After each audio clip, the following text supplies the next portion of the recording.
Hey guys, Angela here, and welcome back to Hobby Night. Today I'm at Games of Berkeley, and I'm here to pick up the Black Library Celebration 2020 Talons of the Emperor. We're going to open these up, take a look at the sprues, discuss the rules, and then we'll build the miniatures and see what they look like finally put together. All right, and we are back home and ready to open the Black Library Celebration 2020 Talons of the Emperor, Valerian, and Aleya. So that's Aleya, she's the Sister of Battle. Valerian is the Custodes. And let's take a look at the back of the box. See what they have here. Shield Captain Valerian and Witch Seeker Aleya are available as part of the Black Library Celebration 2020. Follow their latest adventures in the novels Watcher of the Throne, The Emperor's Legion, and Watchers of the Throne, The Regent's Shadow, both written by Chris Raitt. Raitt? R-A-I-G-H-T. Raitt, I believe is how it's pronounced. But yeah, they give us a little bit of a color guide here on the back. Rules are included, of course, and let's get to opening the box and take a look at it. I'm pretty excited for this one. It's a pretty neat miniature, although, and we'll discuss this in a bit in a little bit more detail when we're actually looking at the rules, but I've heard that they're basically not playable according to some stuff in that they basically amended, I believe, in the FAQs recently. And yeah, so I don't actually know, but we'll take a look and see what their rules are. But it comes with the booklet and the bases. We'll look at those in a minute. Let's first take a look at the sprue. Oh man, okay, these look really cool. I like this bottom. That is a really cool base. The cloak, like, look at that. Oh, it's so good. And his sphere. So on the box, you would have seen that they kind of did some lightning highlights on the sphere here. I actually think I might try that on him. I've never done that kind of detail work, but I figured since this is sort of a special mini, it might be a good one to try it and just do some little testing and everything with doing that kind of technique. But I believe that is, let's see, his chest and back. There is, right here, her chest. Got the legs. I like the little weapons attached to the legs here. Those are pretty cool. Always need more knives. Oh, look at that shoulder piece. Man, the detail work on some of these Black Library miniatures, because I think I've gotten a couple others actually before. This is not my first Black Library collection. I believe I got the Sisters one that they did last year. I can't remember which Castellan it was, but I think it was a Castellan. But yeah, that is the sprue. Here are their two minis. Of course, the Custodes is on this larger one. The Sister is on the smaller one. And then let's take a look at their build guide. Let's see how complicated they may actually be. Doesn't actually look too bad. Not a huge number of pieces, they're just very detailed. So it shouldn't be too tough to put him together. And I imagine it'll be the same for her. Of course, neither of these miniatures have options. They are, special, and so they're going to be unique. They're not going to have additional poses or additional head types or anything like that, although you could easily swap those things on your own with a little bit of kit bashing. I really like the cloak. So my husband and I have this really cute idea, and it was funny because this came out right when we were discussing having the idea, but we want to do a custom built miniature for ourselves, one of which he is playing an Inquisitor, so not a Custodes, but an Inquisitor, and then I think I might end up using a Sister of Battle or a Sister of Silence miniature for the figure I'm using, so she might end up being used for that, but we'll see. Let's take a look now at the rules. So Valerian has a 6-inch move, a +2 weapon skill, a +2 ballistic skill, strength and toughness 5, 6 wounds, 5 attacks, a leadership of 9, and a +2 save, because he's a Custodes. Aleya has a 7-inch movement, so she's a little faster than him. Also has a 2-up weapon skill, but a 3-up ballistic skill. Strength and toughness of 3. She's got 5 wounds, so not bad, honestly. 4 attacks, leadership 9, and then a 3-up save. This unit contains Valerian and Aleya. Valerian is equipped with the Gonsis. I'm not sure if I'm pronouncing that correctly, so if I'm not, I apologize. Misericordia. Aleya is equipped with a Somnus Blade, a Psych Out Grenade, and you can only include one of this unit in your army. The Gonsis is a 24-inch range, rapid fire 1, strength 4, -1 AP, 2 damage with no extra abilities. And that's in the shooting mode. The Gnosis in Gnosis in the melee mode is melee, and then it's got a +2 strength, an AP of -3, and then D3 wounds. I don't know how I feel about the D3 wounds. I really wish GW would make those a little bit more friendly to players. I feel like D3 is a little too random, and sometimes like doing a +1 to like D3 +1 so that you're guaranteed at least like 2 damage would be nice, because when you have a D3 weapon, the whole reason you're taking it is so that you can get more than 1 damage. Like, that's the point. And I know there's the chance that you do, but that's why I think the +1 would be kind of an interesting solution. I do think that in this instance, honestly, shooting this weapon seems better because it's got a flat damage too. And that just, on average, is probably going to be better. But I don't know. We'll see. Maybe one day I'll actually try running them in a game. But I don't actually know. There's something in here that I know is basically means that I don't think they're playable, which is really funny to me. But let's keep going over the weapons and everything. So the Miscordia is also a melee weapon. It's strength user, AP -2, 1 damage. But when the bearer fights, it makes 1 additional attack with this weapon. Okay, that's cool. So you get an additional attack. I think this is her weapon, right? No, that's his weapon. So he gets, wow, 6 attacks. That's not bad. The Somnus Blade is also a melee weapon. It's got +1 for strength, a -3 AP, and then D3 wound, or damage rather, with no extra abilities.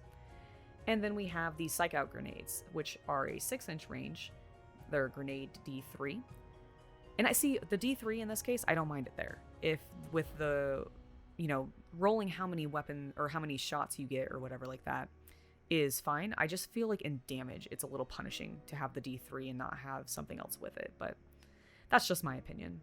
But this weapon is a strength 2, AP 0, and damage 1. So not super great, but let's see what the ability does. When resolving an attack made with this weapon against a Psyker or Demon unit, a hit roll of 6+ inflicts 1 mortal wound on the target, and the attack sequence ends. Okay, I mean, that's not bad. That's an extra little bonus, and that makes sense because she's a Sister of Silence, so that's kind of their jam. They do go after Psykers and Demons in the lore and everything. Their abilities. Talons of the Emperor. During deployment, every model in this unit must be set up at the same time, though they do not need to be set up in unit coherency.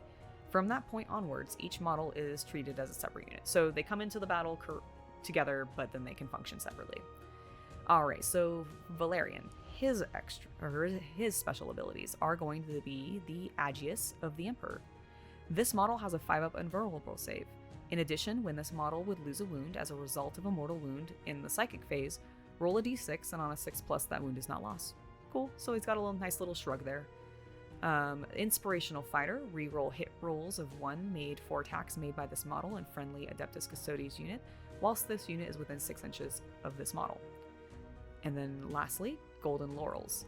Once per battle, when resolving an attack made with the Gnosis by this model, you can re-roll either the hit roll or the wound roll or the damage roll. Either the hit roll, the wound roll, or the damage roll. Cool, so you can... That is a really tough decision because sometimes...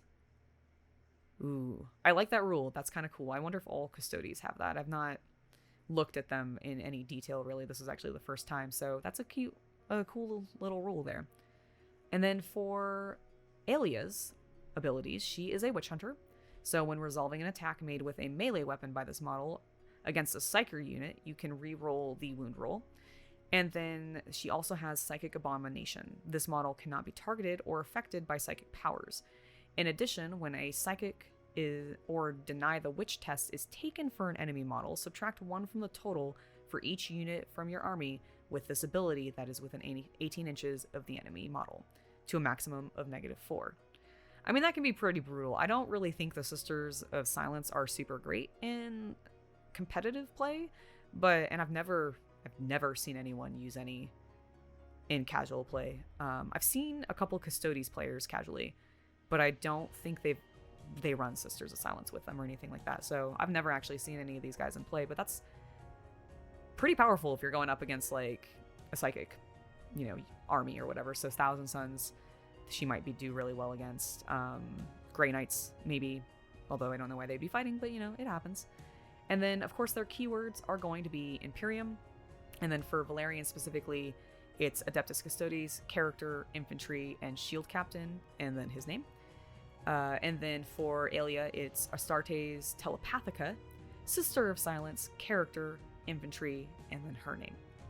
And then you can have the models per unit. There's 2 of them, obviously, and their points per model are going to be 188, and that includes the war gear. So I believe that the reason you can't actually run these models legitimately in the game is because there's some rule, and I don't remember the details, so you'll have to forgive me. I'll bring it up again in a bit more detail when we're going over the actual miniature, because I'll look it up to get the specifics. But basically, it's because they only share this one keyword. I think there's something about characters only sharing one. Like if the keyword that they share, the only one is Imperium, then I believe that they actually can't. There's something that allows them to basically not be runnable. And like I said, I'll look it up and it was in an FAQ, but I don't remember the specific details. I'll look it up and go over that in a little bit. But here are your French rules, your Spanish,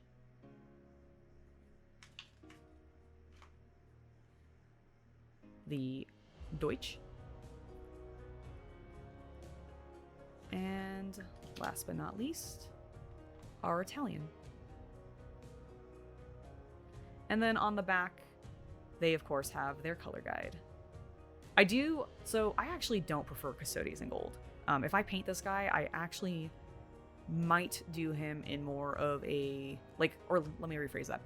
I don't like them necessarily all in the yellow gold. I actually have seen some really cool designs where they're done in more of a white gold sort of silver tone, and I really, really like that look. And so I think for him, that's what I'm going to do. And then, like I said, I want to try doing something like this on the blade. I've never done this kind of detail work with the weapons before, and so I thought this would be, since it's so fancy and they're, I'm never going to probably run them. But I want to paint them up and have them as cool little display purposes, because, that's really what they're for. And so I want to do the blade up fancy and do something neat like that on the weapon. And then for her, I actually kind of want to attempt to do like this Aquila on the back of her head or some detail work like that, because that's just really cool. Man, I love what they did on the shoulder piece. That looks awesome. But yeah, well, let's go ahead and get to building the miniatures. We'll be back shortly. Hey guys, welcome back. I went ahead and built up the minis, and we're going to go ahead and take a look at them now. First up is Valerian. He went together pretty simply. Stands at about 3 inches tall from the bottom of his base to the tip of his weapon up there. And yeah, I really have no complaints about this mini other than the Laurel was a bit challenging. Mostly because of the nails, actually. Not something I had considered with doing this, but I suppose I probably should have. And then the only actual other struggle was this leg.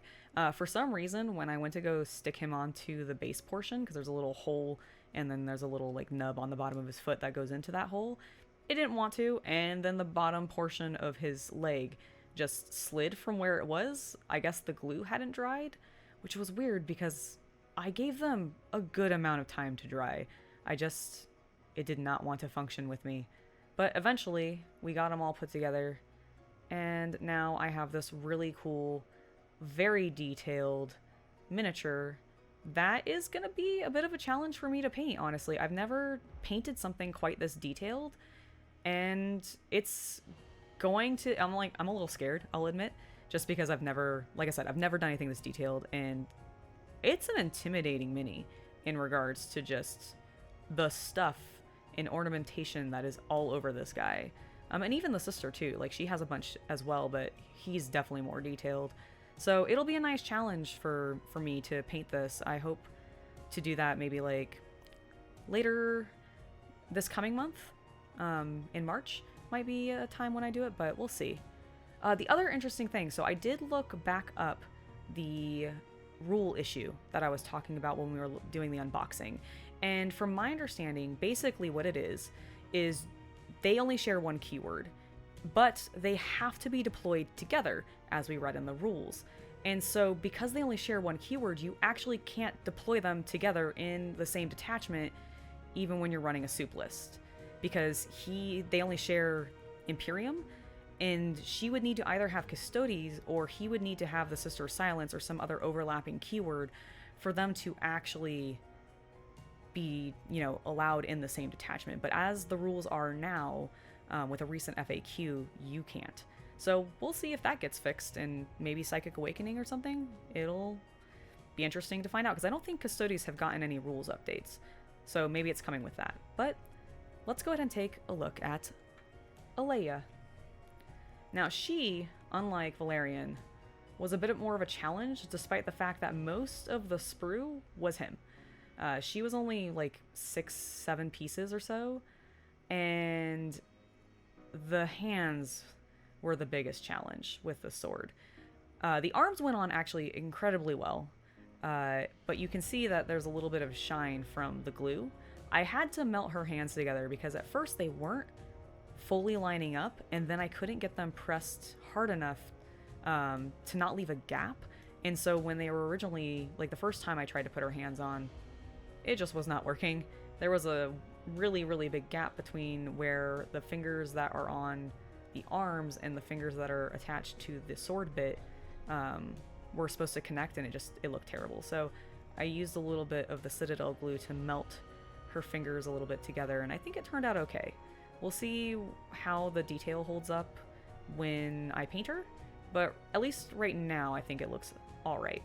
I really, really dig this sword. You can see the cool engraving on the sword itself, but she and Valerian are both incredibly detailed, and so if you guys also want a challenge in the way that I'm being challenged by these guys, I think this would be a great kit to pick up. Let me know down in the comments what you guys think, and whether or not you think you might add this to your collection as just a cool showcase piece. Anyways, we'll see you next time. Thanks for watching.